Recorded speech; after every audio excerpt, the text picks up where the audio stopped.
todos ustedes su presencia, por el interés que muestran, a la Organización Médica Colegial por esta oportunidad que nos brinda de reunirnos médicos y sobre todo, y en general, profesionales cuyo trabajo gira o puede girar en torno a estos temas y, naturalmente, a mi equipo terapéutico, a las profesionales de mi equipo terapéutico, a Binda González, que está ahí presente, que es la nutricionista y, además, asistente social, a las psicólogas, a Adelina Bernardo, que es la coordinadora del área asistencial, a Sandra Cuevas, a Monse Gamazo, a Alicia Fernández, en fin, bueno, a todo el equipo en general, todo el equipo que trabaja conmigo en este organismo, en esta entidad que se llama CETRAS, es decir, Centro Específico de Tratamiento y Rehabilitación de... Bueno, esta es un poco lo que yo tenía pensado hablar. Yo supongo que poco a poco iremos resumiendo para que no se haga demasiado pesado. Tengo un tiempo, en cierta manera, limitado, de lo cual me alegro para que no tenga que enrollarme demasiado. Esta es un poco, digamos, el orden, el índice de materias que vamos a tratar. Bien, en primer lugar, el centro que es un poco la sede desde donde tratamos este tipo de problemas, es una organización no gubernamental, sin ánimo de lucro, fundada y dirigida por mí, de carácter ambulatorio, asistencial, formativo y preventivo, acreditado y homologado por la Administración Autonómica de la Salud Pública, con una estructura social ejecutiva administrativa y otra estructura técnica profesional de ámbito global. Está compuesto este centro por varias asociaciones, una que es ATRA, la Asociación de Tratamiento y Rehabilitación del Alcoholismo, AJUPAREVA, para tratar la ludopatía, ACLAFEBA, que es donde tratamos precisamente los trastornos de la alimentación, Asociación Castellano-Leonesa de Ayuda a Familiares y Enfermos de Bulimia y Anorexia, y luego hay una organización común en la cual pues, incluimos un grupo mixto de trastornos adictivos, conductas adictivas a digamos, objetos de adicción no químicos,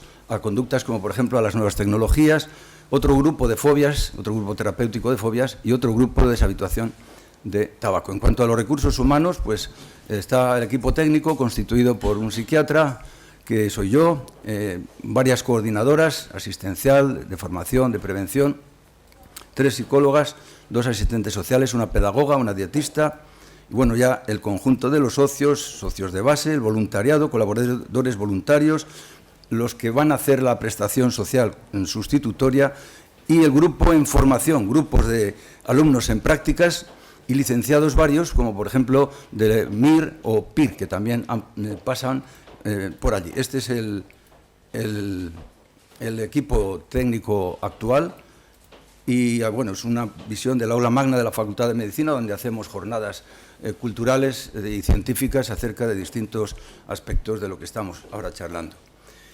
Bien, vamos a ver ahora una introducción general sobre los trastornos de la conducta alimentaria. Bueno, aquí tenía un poco la diferencia entre la alimentación, que es un proceso consciente y voluntario de administración al cuerpo de los alimentos como materiales necesarios y esenciales para la conservación de la vida, que está constituido por varios pasos, como están aquí reflejados: la preparación, la introducción, la masticación, la deglución, y que está condicionado por la necesidad biológica, la genética, la fisiología y el metabolismo, la cultura y la economía. Luego tenemos la nutrición, que es el conjunto de procesos inconscientes por los que el organismo recibe, transforma y utiliza las sustancias químicas contenidas en los alimentos para formar estructuras, regular el metabolismo y proveerse de energía. Está constituido por varias fases fisiológicas, como son la digestión, la absorción y el metabolismo.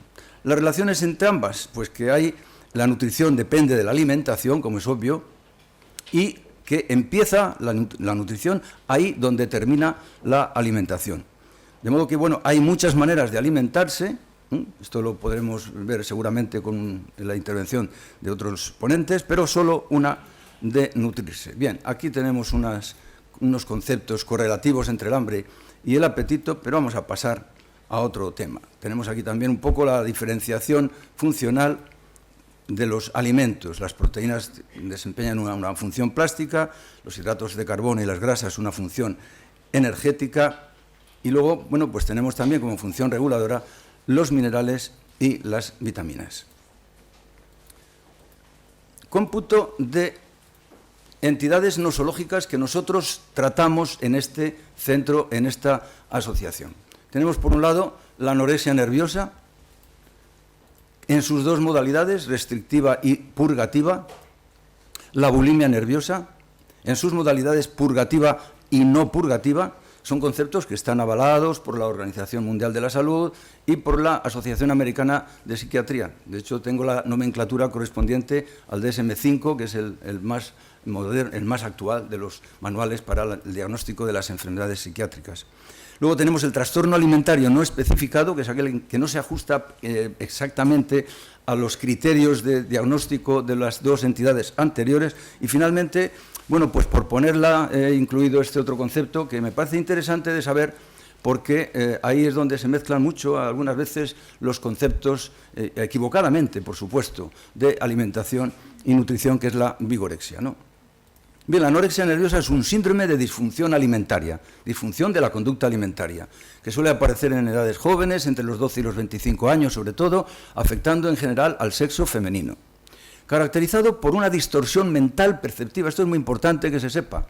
La principal alteración que se puede detectar en la anorexia nerviosa es una distorsión mental perceptiva de la propia imagen corporal, que se acompaña de un intenso miedo a engordar, lo que llamamos la dismorfofobia, es decir, a la deformación del cuerpo, y que se traduce en conductas alimentarias de comienzo voluntario, ojo a esto, aunque escasamente consciente, pero que luego posteriormente va haciéndose ya prácticamente adictiva. Esto es algo que vamos a tratar un poquito más adelante.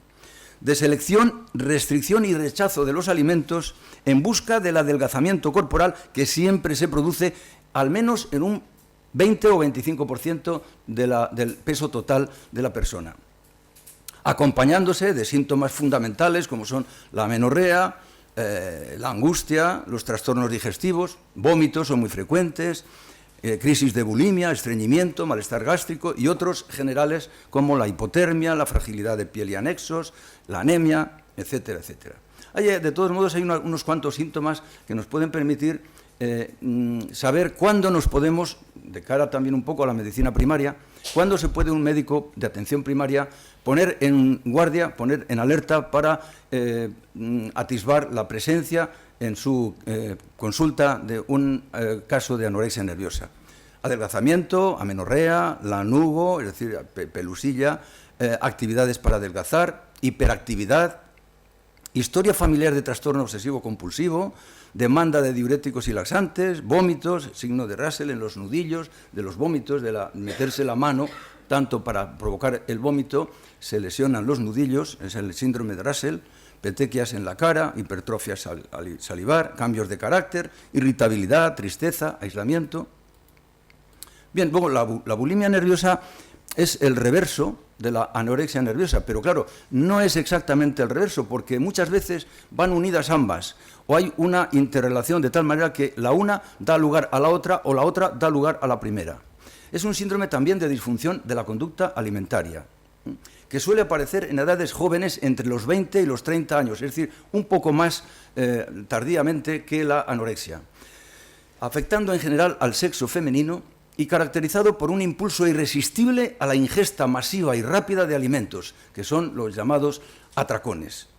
Implica, naturalmente, pérdida de control para abstenerse, para empezar o para detenerse, es decir, para continuar, una vez que se ha empezado, con selectividad para los alimentos hipercalóricos, de modo que los hidratos de carbono, los dulces, el chocolate son justamente el objetivo ideal para este tipo de trastornos, y que cursa con sentimientos ulteriores de culpa y menosprecio, lo que ocurre en toda adicción, por otro lado.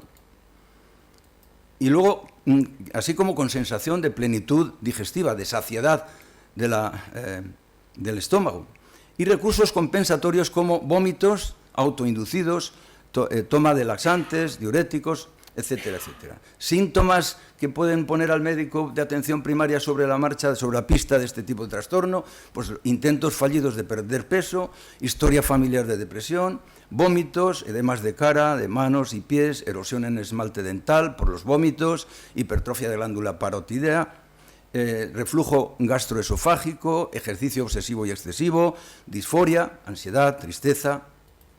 Bien, bueno, la vigorexia es un trastorno un poco marginal. A nosotros nos preocupa dentro de nuestro centro, de nuestra asociación de Aclafeba, fundamentalmente la anorexia, la bulimia y el trastorno alimentario no especificado. Este de la vigorexia le traigo sobre todo pues un poco por ilustrar un poco la charla.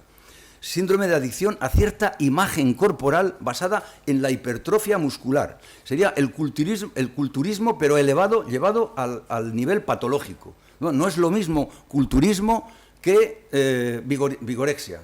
La vigorexia implica, como he dicho, una patología del culturismo, equivalente a un cuadro de disfunción alimentaria al servicio del culto al cuerpo, de la misma manera que lo es, por ejemplo, la anorexia, que fue descrito por Pope, de la Universidad de Harvard, en el año 1998, es decir, es un síndrome bastante reciente, de reciente caracterización, que se presenta sobre todo en hombres jóvenes que para compensar alguna carencia psíquica se obsesionan por conseguir un cuerpo fornido y musculado, que para ello recurren por un lado al gimnasio donde pasan horas enteras y por otro lado a comidas basadas en todo proteínas y hormonas, pocos carbohidratos y nada de grasas, y que sobrecargan al hígado, al corazón, a las glándulas endocrinas y al sistema esquelético, por lo cual llegan a padecer del hígado, de enfermedades cardiovasculares, de disfunciones eréctiles, es decir, que es mucha fachada, pero luego ya vemos que no para demasiado, ¿no?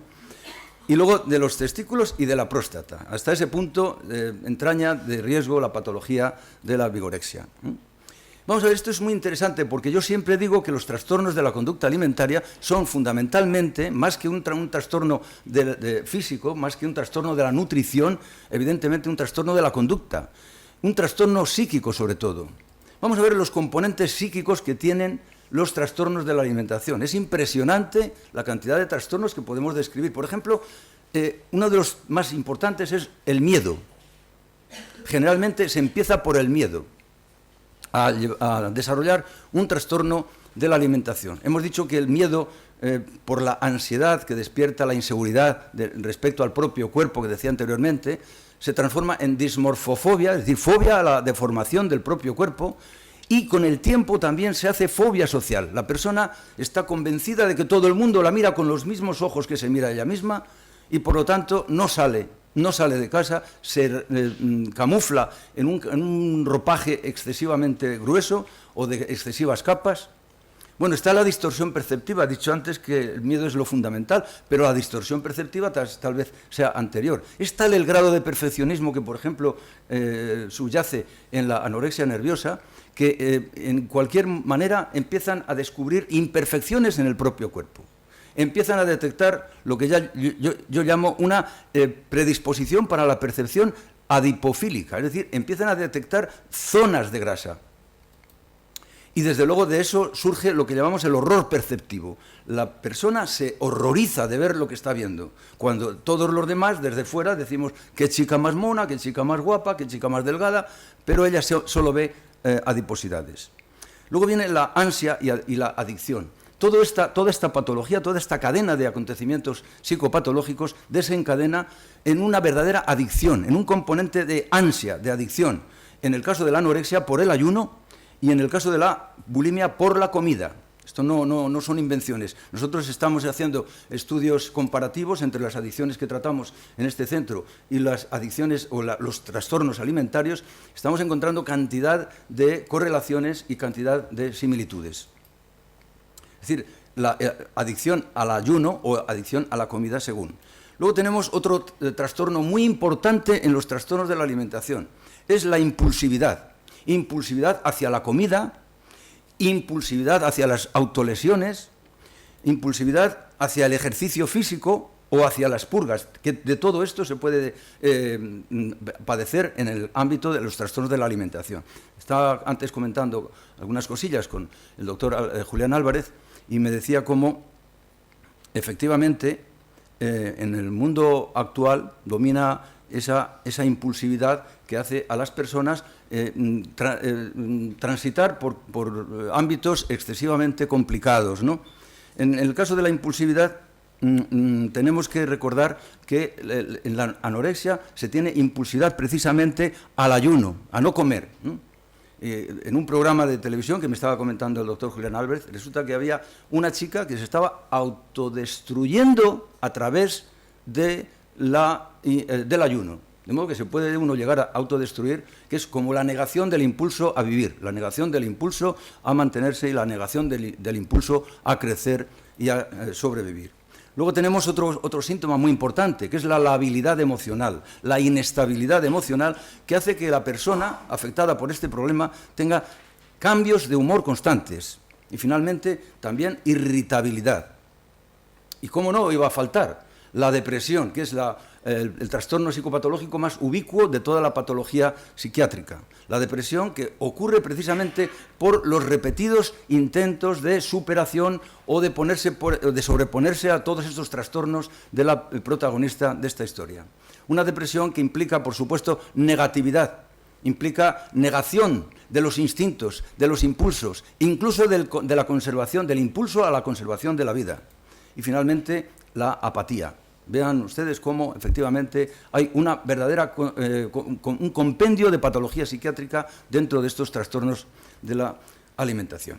Bien, ahora vamos a entrar ya un poco más en materia y vamos a hablar del protocolo del trabajo asistencial que desarrollamos en este centro y en esta asociación en concreto. Miren ustedes, vamos a hacer una esquematización de cómo va nuestro trabajo en este sentido. En este trabajo vamos a distinguir distintas fases, ¿no? Primero, la acogida. Una persona llega al centro acompañada de la familia o sola, según el caso, y lo primero que se le hace es la acogida, el acogimiento, la recepción. Luego se le hace un estudio, se le transfiere a otra entidad. Primero, en la acogida intervienen personas que pueden estar también afectadas por la misma patología, o incluso alguna persona de la familia. Se les hace el estudio y luego se pasa al diagnóstico y finalmente al proceso del tratamiento. Bien, empezamos por la acogida. La acogida implica también, como decía, hecha por pacientes ya rehabilitadas, curadas, más o menos, o bien por familiares, implica siempre la administración de una serie de elementos que procuran la motivación del paciente para su inicio en el tratamiento. A continuación viene el estudio y la valoración, el estudio biopsicosocial dentro de un protocolo que, bueno, está al alcance de quien tenga interés por él. Y, por supuesto, que mi centro queda a disposición de todos los que quieran visitarlo y todo el proceso de trabajo que nosotros llevamos a cabo. Un estudio biopsicosocial y un examen psicológico complementario a base de una batería de test y cuestionarios que nos permiten analizar la personalidad. En fin, ahora lo veremos también. Luego se pasa al diagnóstico, un diagnóstico que tiene que ser intrínseco, es decir, de la patología intrínseca que adolece el paciente, e integral, es decir, el diagnóstico relativo al contexto de la vida y de la persona. Viene luego el plan de tratamiento, un plan de tratamiento que puede ser tratamiento médico y psiquiátrico, como es lógico, pero también puede y debe ser psicológico, social, dietético y nutricional. Todos estos aspectos, como os digo, están implicados totalmente en el plan de tratamiento para llegar al final a su rehabilitación. ¿Qué hacemos cuando hacemos la acogida? Lo primero, claro, pues es una información sobre el centro, sus recursos, la metodología de trabajo que llevamos en el centro, las normas de funcionamiento del centro. Luego entregamos una documentación entre la cual está de forma muy importante el decálogo, el personal y familiar y los autorregistros de seguimiento. La motivación a través del testimonio de cada cual y del apadrinamiento, es decir, la persona que está haciendo la acogida, generalmente, como he dicho, una persona también afectada y rehabilitada, ofrece por un lado su testimonio y por otro lado su apadrinamiento, es decir, se compromete de alguna manera, se implica de tal manera que se ha convertido en el padrino o madrina de la rehabilitación del paciente en cuestión. Y finalmente la afiliación, que implica un compromiso personal y familiar con el proceso del tratamiento, y un contrato terapéutico que, en cierta manera, pues incluye los consentimientos informados para informar a la familia o recibir información de la familia, etcétera, etcétera. El estudio. Bueno, pues tenemos, como he dicho, el protocolo específico biopsicosocial y luego una exploración psicológica complementaria que en su modalidad específica pues tenemos el cuestionario exploratorio de la personalidad de CEPER de Vicente Caballo, adaptado por CETRAS, las escalas de impulsividad de Barratt y Plutchik, las escalas de ansiedad, de depresión y ansiedad de Hamilton, la escala de medición del Insight, que es el EMIAS, es una escala original que nosotros hemos puesto en funcionamiento en el centro para la medición del grado de conciencia que lleva a la persona en respecto a su propia patología. Es un aspecto muy poco conocido entre el mundo de las adicciones, incluso pues, en el mundo de la alimentación y la nutrición bastante poco conocido, pero que a nosotros nos está sirviendo de maravilla para poner en marcha el proceso con una implicación personal y una concienciación total por parte del paciente. Y luego tenemos la específica, ¿no? la exploración psicológica complementaria específica a través de varios cuestionarios que nosotros tenemos implementados, pero que aplicamos según el caso y según la circunstancia. El EAT26, que tiene 26 ítems, el SCOF, que tiene 5, es un procedimiento abreviado, un test muy abreviado, el VITE, que tiene 14, y el LABOS, que tiene 12. Es decir, como estáis viendo, son test muy breves, muy concisos, y que nos dan la pista sobre qué tipo de trastorno, o si verdaderamente hay trastorno o no lo hay. En cuanto al estudio complementario inespecífico, bueno, esto lo voy a pasar porque si no, bueno, prácticamente lo hemos dicho ya. El estudio complementario inespecífico, bueno, pues vamos a pasar porque veo que se va pasando el tiempo. Bueno, pues también lo hemos dicho, también lo hemos visto. Tipos de familias que interaccionan, pues, población de riesgo. Estos son los test a los que estaba refiriéndome antes, es el EAT26, el cuestionario breve de SCOF.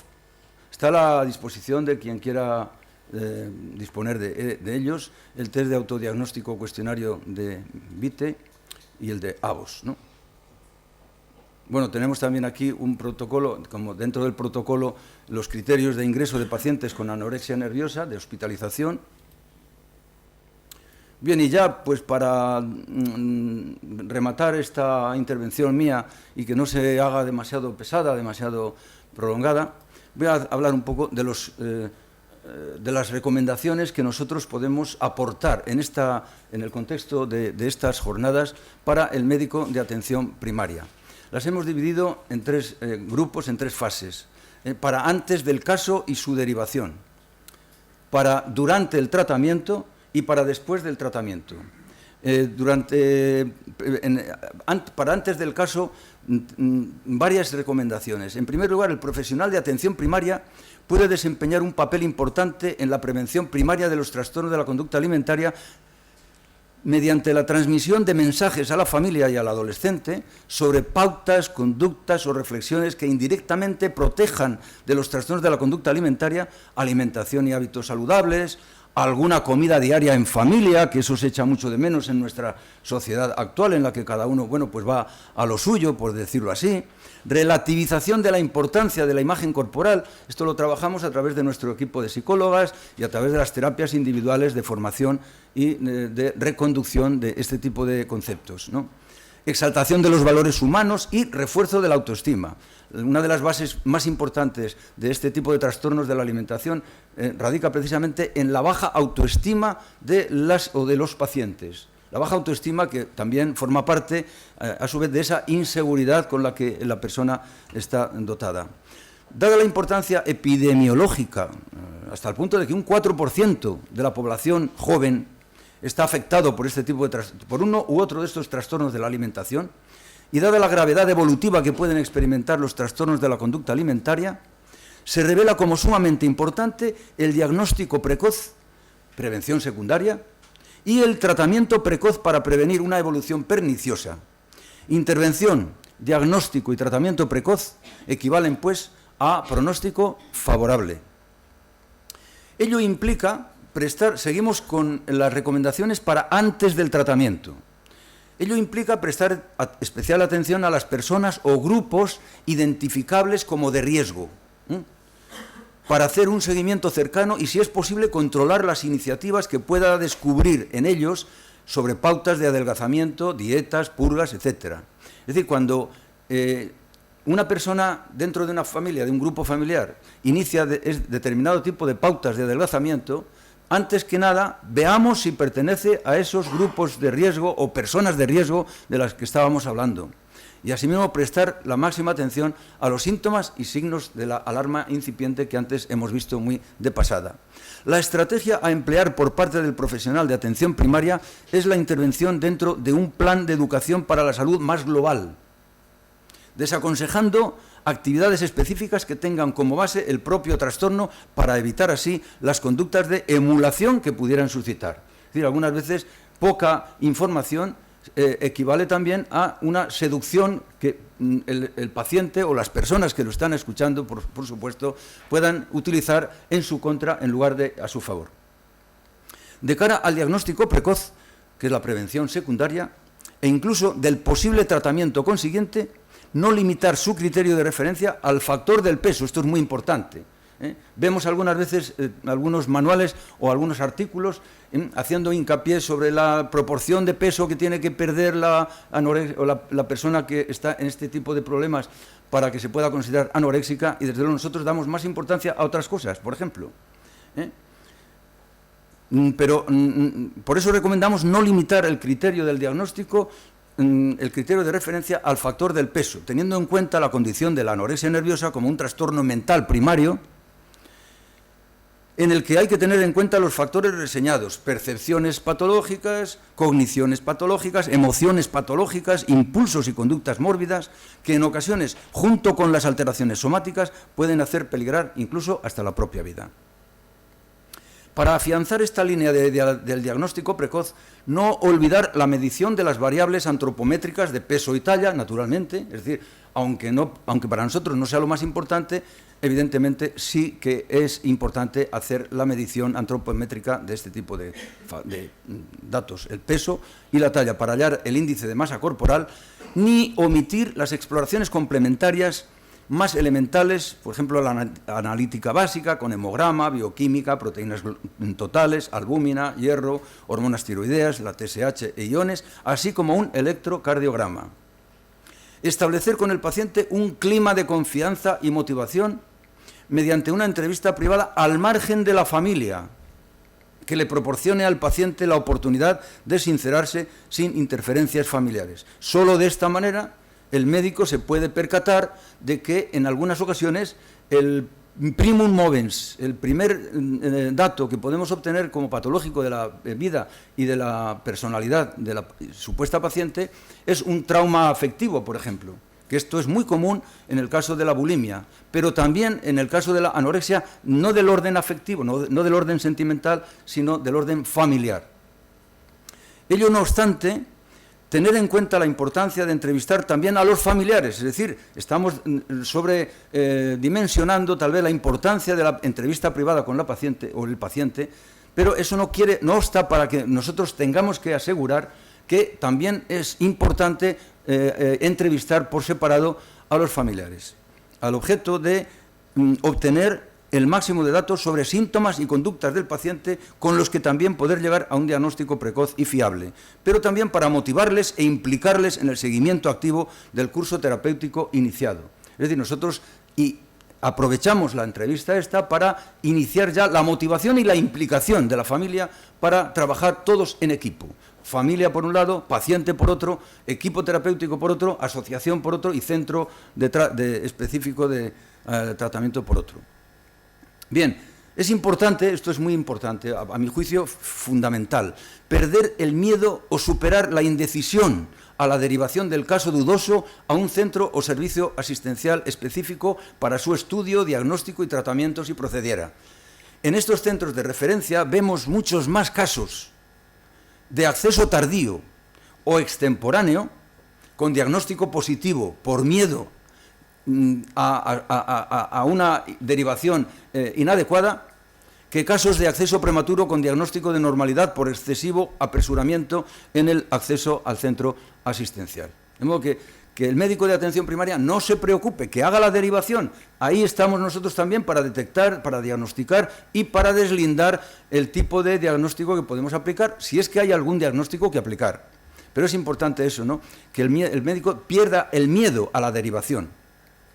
Es preferible pecar de precocidad por alarmismo que de demora por exceso de confianza. Debe depositarse más confianza en la intervención profesional que en la vis medicatrix nature.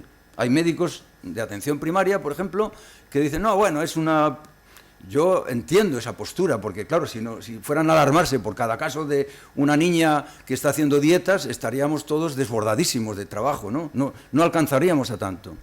Pero hay algunas veces que se minusvalora la posibilidad de que se esté ante un trastorno de la alimentación serio e importante. Nosotros hemos visto casos que han llegado en estado muy lamentable e incluso os podemos contar que incluso después de haber pasado por alguna hospitalización, hasta ese punto. Entonces, esto es, como digo, importante que se sepa.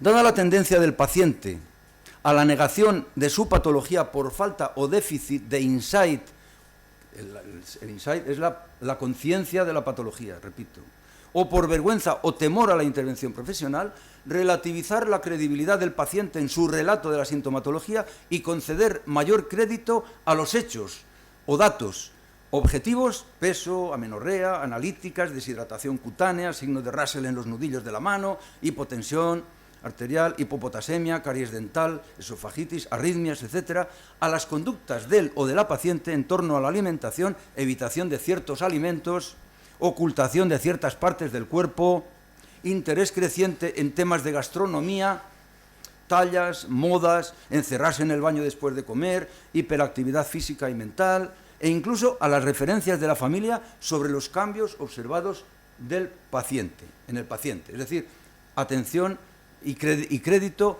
más, en este sentido, a la familia que a la propia o el propio paciente.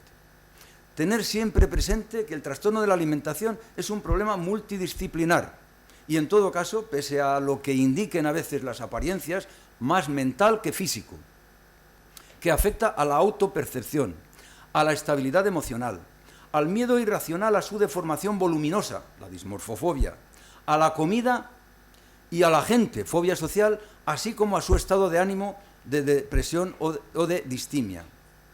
Por lo cual, la intervención terapéutica deberá confiarse siempre a un equipo terapéutico multidisciplinar, en manos del psiquiatra o del psicólogo, con el complemento de la orientación endocrina o nutricionista y la advertencia, esto es también muy importante, de que la intervención internista o somática exclusiva solo nos conduciría a la impotencia, a la frustración y al fracaso. No convertir, por otro lado, la preocupación por el peso de cara a la prevención de la obesidad en una obsesión. Nosotros hemos encontrado algunos casos de anorexia nerviosa producidas precisamente por esta preocupación, a veces un tanto desmesurada y obsesiva, diría yo, por la prevención de la obesidad. Esto no está mal, pero tampoco está de más que hagamos un poco reflexión sobre qué alcance puedan tener nuestras consideraciones para la prevención de la obesidad en un mozalbete, una cría, una adolescente que está empezando a mirar por su línea, ¿no? Entonces, no convertir la preocupación por el peso de cara a la prevención de la obesidad en una obsesión que al transmitirse al niño o a la familia puede generar un estado de acomplejamiento. O sea, hay algunos médicos pediatras o médicos de atención primaria que cada día que ven al paciente o a la paciente recalcan siempre sobre lo mismo, es decir, les aburren ya. Y en muchos casos el rechazo radical de la alimentación como posible fuente de obesidad y por ello el inicio del proceso de la anorexia nerviosa. No propiciar que la prevención de la obesidad pueda convertirse en una contraprevención o incluso en un fomento de la anorexia nerviosa. Esto es muy importante también conocerlo. Bien, una vez que el trastorno o la adicción al ayuno o a la comida se ha establecido, no incurrir, abusando del criterio psicoeducativo, en la tentación de dar consejos al paciente, ya que la mayor parte de las veces resultan obviedades, tanto para el paciente como para la familia, como por ejemplo decirle que todo depende de él o de ella, o que todo se arreglaría con facilidad, pues mira, sí, comiendo más, en el caso de la anorexia, o menos, en el caso de la bulimia, acompañando este tipo de conceptos, de criterios y de recomendaciones, eso sí, de los correspondientes insultos para, de esa manera, hacer reaccionar mejor a la cría o al crío. Y por eso ello contribuiría a acrecentar los sentimientos de impotencia del paciente y de la familia y demoraría su derivación al especialista, centro o servicio específicos para su diagnóstico y tratamiento. Motivar al paciente a emprender un tratamiento especializado mostrando su disposición de comprensión y ayuda, nunca de enjuiciamiento ni de reprensión o condena.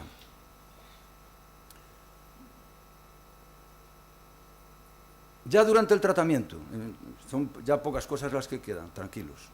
Durante el tratamiento, el médico de familia, aparte de la propia familia del paciente, debe ser el mejor aliado del equipo terapéutico en el proceso de tratamiento del paciente con un trastorno mental de la alimentación, ya que por su papel de médico de confianza y cercanía, debe ejercer con el paciente y la familia su autoridad moral y técnica para reforzar positivamente el proceso terapéutico emprendido, así como avalar la solvencia y competencia del equipo terapéutico específico que se haya responsabilizado del mismo. Una vez iniciado el tratamiento en el servicio específico correspondiente, el médico de familia y el equipo terapéutico de referencia deben mantenerse en contacto permanente para hacer un seguimiento paralelo, coordinado y conjunto, a partir del que atender con la máxima eficacia y diligencia cualquier novedad, contingencia o duda que pudiera sobrevenir y tomar de forma colegiada o al menos informada las decisiones más adecuadas y oportunas, incluida en su caso la hospitalización. Y ya finalizando esta recomendación para durante el tratamiento, por lo mismo deberá animar y tranquilizar al paciente y a la familia en relación a las dificultades, incidencias o problemas que puedan sobrevenir durante el transcurso del tratamiento, incentivando su continuidad pese a ciertos aspectos o síntomas negativos, como por ejemplo la lentitud en la respuesta del paciente o el efecto rebote. Algunas veces lo observamos también y quiero también comentarlo con vosotros. El efecto rebote que se puede presentar en las primeras fases del tratamiento de la anorexia en el sentido de disminuir aún más el peso del paciente como consecuencia del estado de alerta, recelo y temor con el que nos llega, con el que acude al equipo terapéutico respecto al supuesto propósito que tengamos de intentar cebarle. Es decir, la paciente o el paciente llegan al centro pensando: aquí me van a cebar, me van a poner un embudo como si fueran estos de película y me van a poner hecha una bola. Y eso, por supuesto, es algo sobre lo que el médico de cabecera tiene que incidir, sobre todo si se produce un adelgazamiento en los primeros tiempos del tratamiento, como es algunas veces, como he dicho, algo frecuente o posible por lo menos.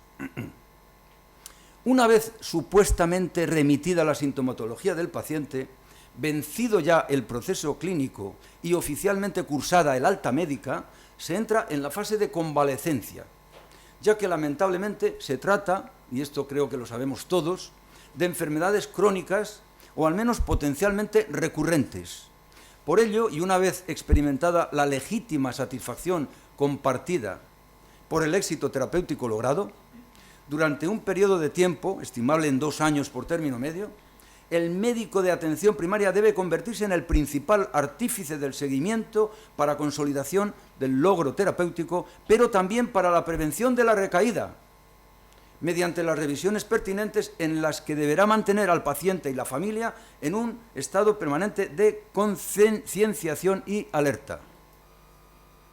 Ya para después del tratamiento, ya voy terminando, ya estamos en el después, en el después del tratamiento. Bien, la normalización del peso y la cesación de la sintomatología y de las conductas autodefensivas asociadas no son datos suficientes como para asegurar la curación absoluta y definitiva de los pacientes. La persistencia de síntomas, ojo a esto, que veréis, nosotros vemos el peligro de una continuidad o de una prolongación o incluso de una encronización. Tenemos un 25% aproximadamente de riesgo de encronización. Y si nosotros lo detectamos, en una buena parte de ese 25% podemos evitarlo.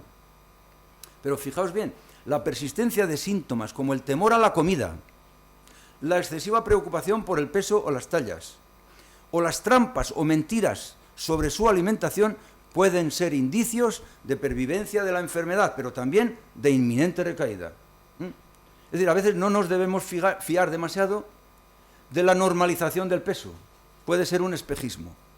Nosotros tenemos que indagar cómo está el paciente o la paciente en relación a estos aspectos psicológicos y a estas vivencias o a estos temores, a estas emociones que acabo de comentar.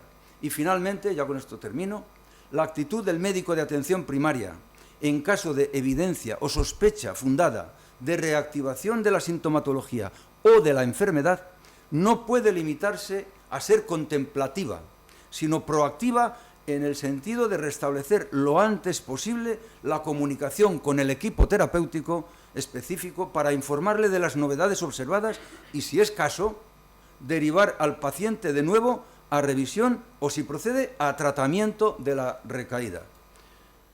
Así que, por lo tanto, muchas gracias y yo estoy dispuesto también a luego hacer el coloquio correspondiente. Muchas gracias.